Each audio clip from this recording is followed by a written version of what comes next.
Hoje nós vamos conhecer a história de um irmão adventista do sétimo dia que lutou para alcançar e se manter firme nos seus objetivos.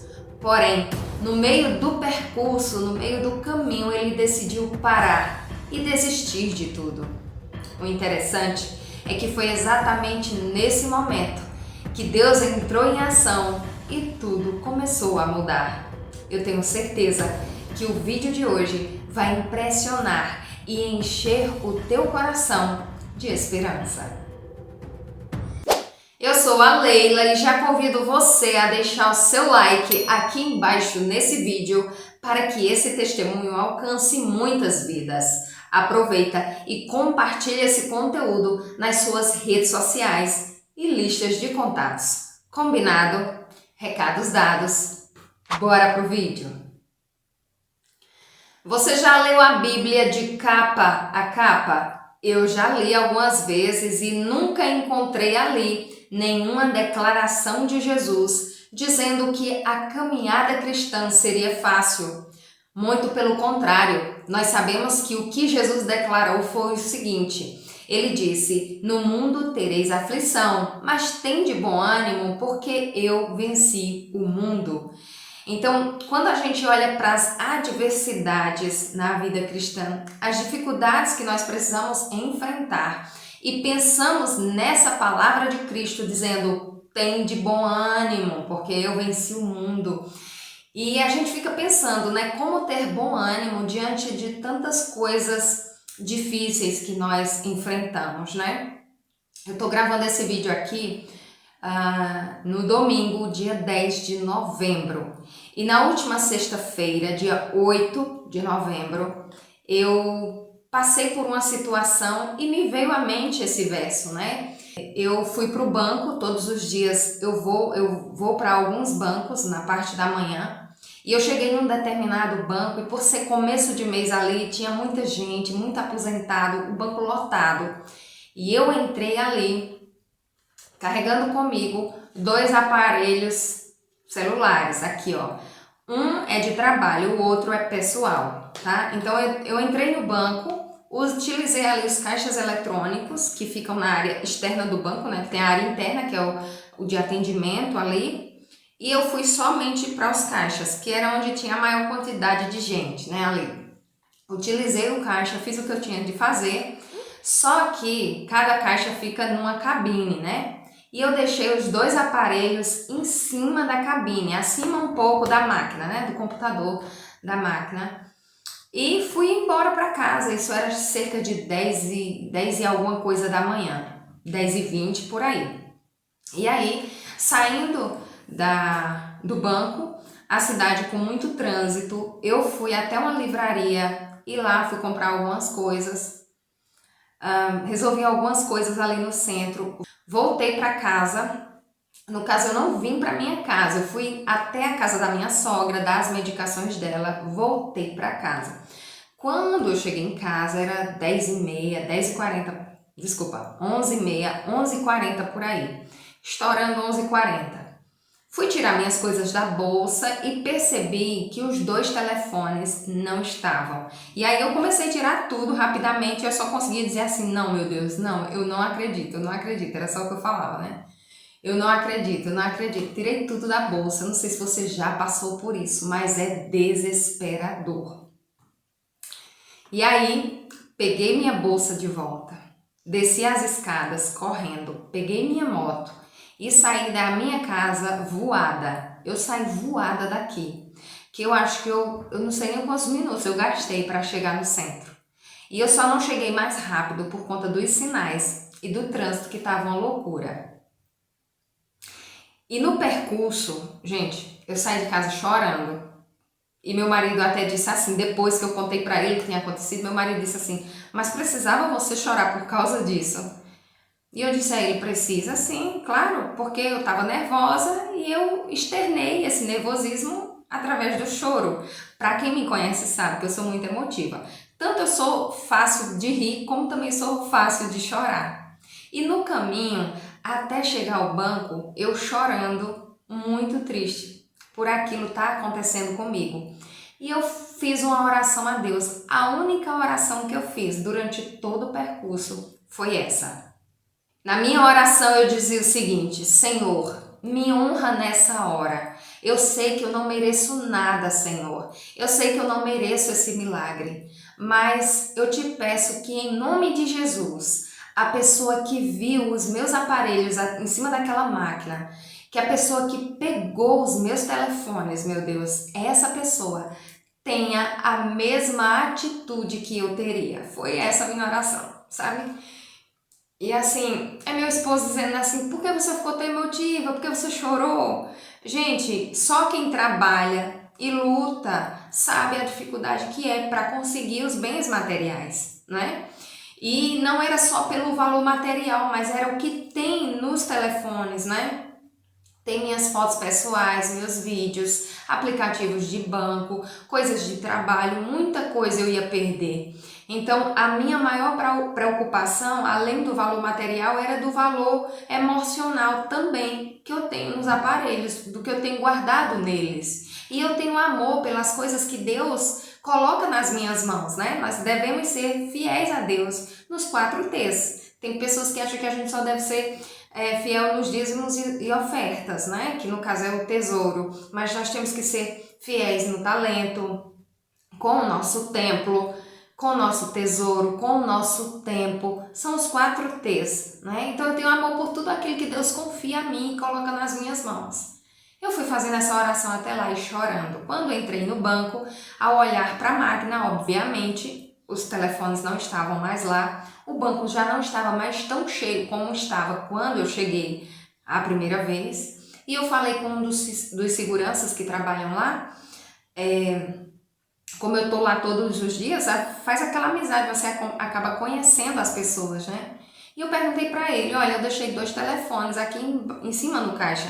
Você viu? Alguém achou? E ele disse: meu Deus, que loucura, você esqueceu aqui. Eu disse: sim. Ele disse: eu não vi esses telefones. E ali, pronto, meu chão fugiu de mim, porque eu disse: se ele tá aqui, ele que fica no salão, não percebeu nada. E agora? Entrei na área de atendimento, perguntei para a moça lá, que estava no balcão atendendo, se alguém havia encontrado 2 aparelhos. E ela disse: olha, alguém encontrou e entregou para o gerente. Nossa, meu Deus, eu fiquei tão feliz nessa hora que eu não sabia nem agradecer. Fui até o gerente e ele disse: ó, que cor são os telefones? E aí eu disse: um preto e um vermelho. Ele disse: desbloqueie aqui, por favor, para confirmar que eu era a dona. Eu desbloqueei e ele me devolveu.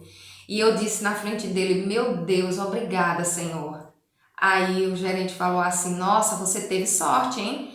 Aí eu disse: sorte não, foi Deus que guardou para mim. E ele disse: realmente, foi Deus que guardou. Mas naquele momento ali que eu estava passando por tudo aquilo, o meu desespero era visível. Eu estava chorando, eu estava alterada. Eu fui correndo para o banco, desesperada, que se alguém me chamasse, eu jamais ouviria, jamais atenderia um chamado de alguém durante aquele percurso. E eu fiquei pensando: cadê o meu bom ânimo? Sabe? Então, as declarações que Jesus faz para que nós cristãos devemos seguir, nunca é fácil, sempre é difícil. Ter bom ânimo diante da adversidade não é fácil. Mas eu coloquei uma coisa em meu coração, sabe? Bom ânimo nem sempre é você estar feliz, rindo, saltitante. Bom ânimo é a fé. Se nós tivermos fé que tudo vai acabar bem, esse é o verdadeiro bom ânimo que Jesus menciona. E no meu percurso, além da minha tristeza, do meu desespero, no fundo, eu tinha certeza que eu ia recuperar os telefones. Eu tinha certeza absoluta que eu ia recuperá-los. E louvado seja Deus por mais um grande milagre na minha vida. Um dos muitos que eu consegui ver, além daqueles que ficaram no secreto, que Deus operou e os meus olhos humanos não conseguiram ver. Amém? Pois bem, o vídeo de hoje tem tudo a ver com fé, perseverança e bom ânimo.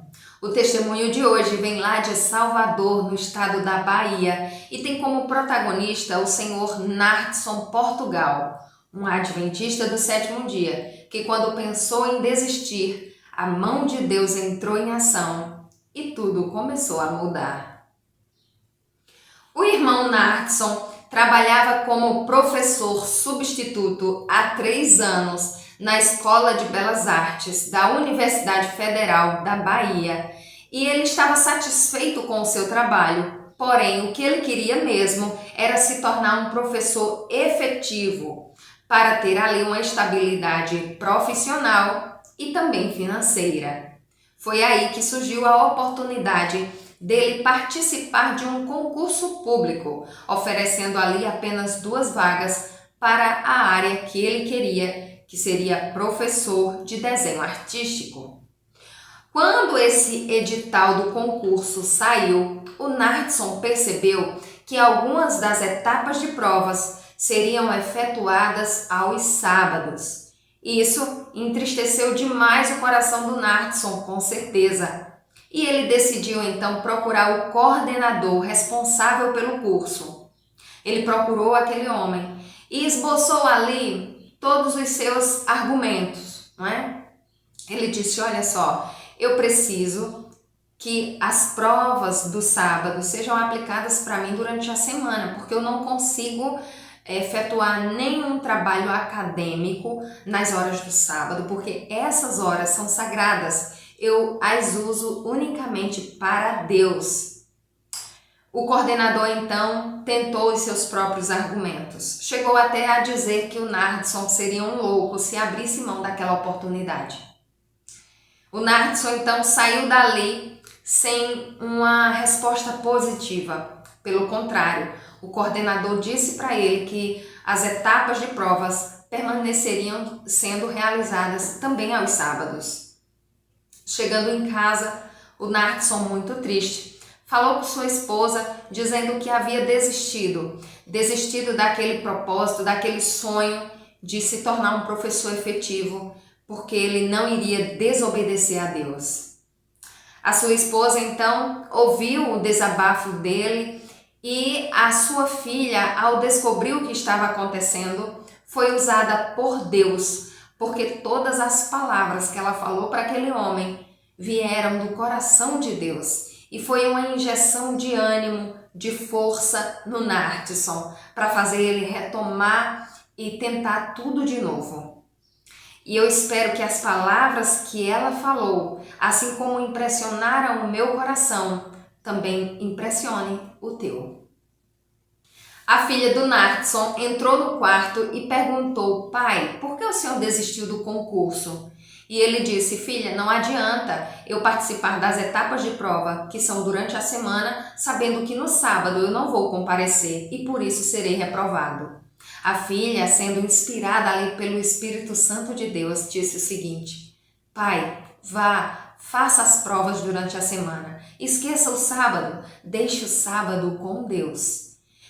Porque o senhor lembra quando o povo marchava no deserto e se deparou ali com o Mar Vermelho? Pois é, o trabalho delas foi marchar até a frente do mar.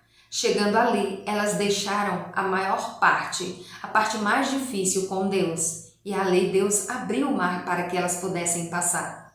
Sabe, pai, se o senhor não for participar desse concurso, é como se o senhor fosse um dos israelitas, parado no deserto, sem coragem de marchar. E assim, como Deus irá abrir o teu mar? Foram aquelas palavras que deram ânimo, deram força para o Narkson se levantar e tentar mais uma vez. Ele foi com a certeza de que Deus estava no controle de tudo e que a resposta viria de Deus. Participou da primeira etapa de prova e percebeu que dos 16 candidatos, apenas 9 estavam participando ali da primeira etapa. Os outros desistiram. Posteriormente, mais 3 pessoas desistiram e ficaram apenas 6 candidatos para 2 vagas. E ele participou de todas as etapas, exceto a etapa dos sábados. Dias depois, após terminar o concurso, o Narkson recebeu a resposta de que nenhum dos 6 candidatos conseguiram ocupar nenhuma das vagas.